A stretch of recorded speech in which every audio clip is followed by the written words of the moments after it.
E para a gente entender um pouquinho mais sobre os juros compostos, existe uma parábola, né, uma história criada para a gente poder entender um pouquinho o peso dos juros compostos, que é mais ou menos a seguinte. Ela foi contada de várias formas diferentes, existem as suas adaptações, mas é basicamente o seguinte. Eu estou um pouquinho...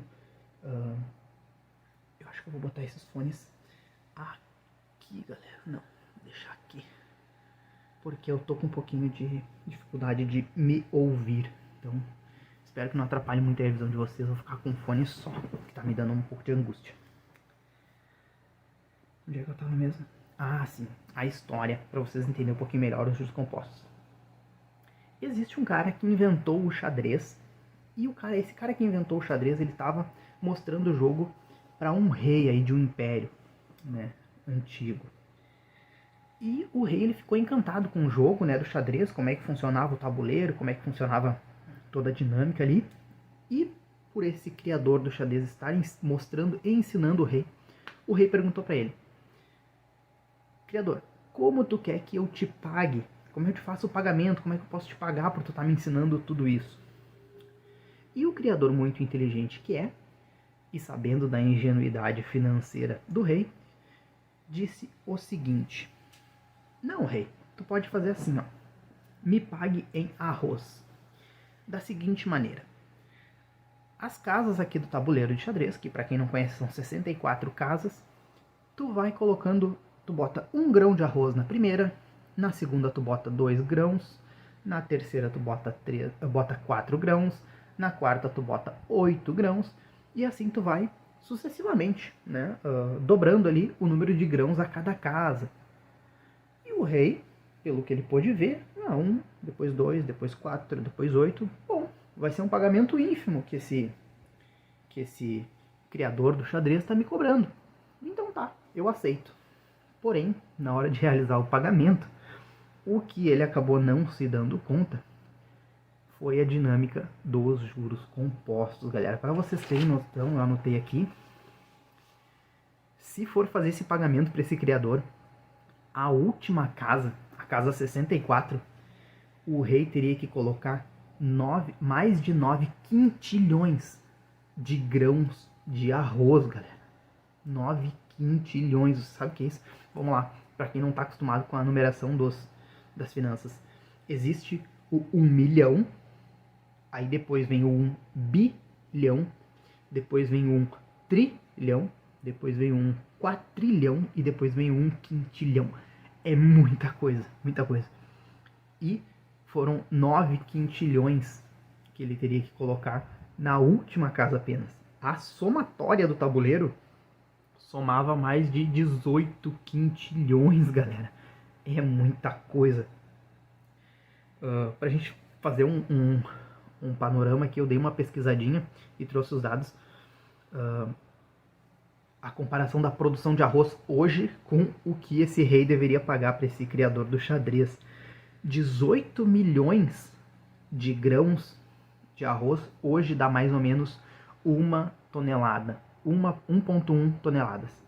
18 bilhões daria 1.100 toneladas. 18 trilhões daria 1 milhão de toneladas. 18 quatrilhões daria 1 bilhão de toneladas. E 18 quintilhões daria 1 trilhão de toneladas de arroz. 1 trilhão. A produção global de arroz no ano de 2021 foi de 514 milhões de toneladas de arroz. Então, digamos que esse pagamento desse rei para esse criador do xadrez seria 2.200 vezes maior do que a produção total mundial de arroz no ano passado. Galera, entendem a dinâmica dos juros compostos? Claro que daí, se a gente for fazer as devidas adaptações, a gente precisa entender que esse juro composto ali desse exemplo do xadrez, ele ia dobrando, né, a cada casa. É difícil achar um investimento que tu duplique o teu patrimônio a cada determinado número de tempo, né? Isso é muito difícil, realmente. Mas, pensando no longo prazo, é possível, hein, galera? É possível. Então tá. Feitos essas considerações aí, trazendo essa parábola para vocês entenderem um pouquinho melhor sobre os juros compostos, já começar a conversar sobre.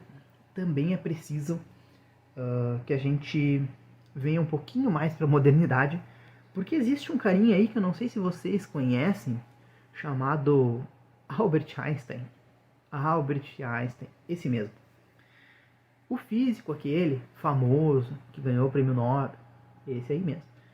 Ele trouxe, na verdade, atribuem a ele 3 frases diferentes, que são, ele diz assim: os juros compostos são a 8ª maravilha do mundo.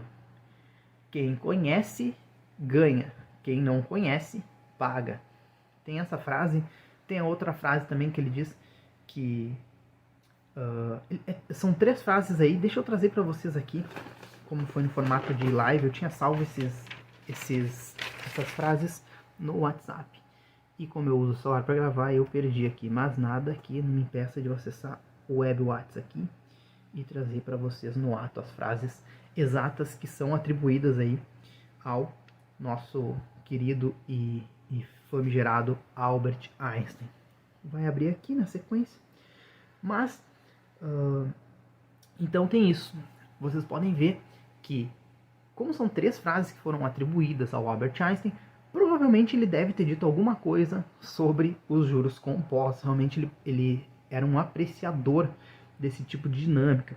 Como a gente sabe, o físico, né, o Albert Einstein, mexe muito com matemática. Então ele tinha essa relação intrínseca com a matemática, né, e gostava muito dessa matéria.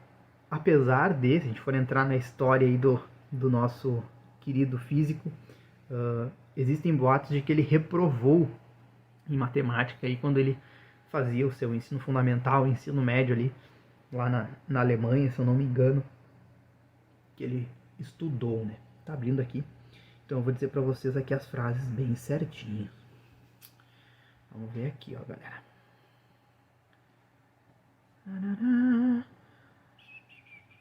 Enquanto isso, vocês botem aqui nos comentários o que vocês estão achando desse vídeo. O que vocês esperavam aí desse vídeo. O que vocês conhecem de juros compostos. Vocês já utilizam alguma coisa que traz juros compostos aí, vocês se beneficiam disso? Vão me colocando aqui nos comentários que eu vou catando aqui pra vocês as frases, galera. Formato de live é isso mesmo, não tem corte. Vamos lá. As 3 frases aqui, eu vou ler pra vocês terem noção. Ó, os juros compostos são a força mais poderosa do universo e a maior invenção da humanidade, porque permitem uma confiável e sistemática acumulação de riqueza. Essa é uma das frases que é atribuída ao Albert Einstein. Tem também: o juro composto é a maior invenção da humanidade, porque permite uma confiável e sistemática acumulação de riqueza. Muito parecido com a primeira, mas com uma variaçãozinha. E a terceira diz assim: juros compostos são a 8ª maravilha do mundo. Quem entende ganha, quem não entende paga. Então, vocês podem ver aí que com as devidas adaptações, provavelmente o Einstein falou essa frase em algum momento, demonstrou o apreço dele pela dinâmica dos juros compostos. Beleza, galera? Então, para vocês terem noção como esses juros compostos eles permeiam toda a nossa ideia, toda a nossa dinâmica financeira, desde há 4.000 anos atrás, perpassando aí por todos os tipos de dinâmica de governo, dinâmica de países, guerras e tudo mais, para vocês perceberem que existe uma continuidade. Por quê? Porque os juros compostos eles são realmente uma força que permite a gente evoluir de forma exponencial, galera. Exponencial, beleza? E a gente precisa lembrar que não existe um criador específico, né, dos juros compostos aí.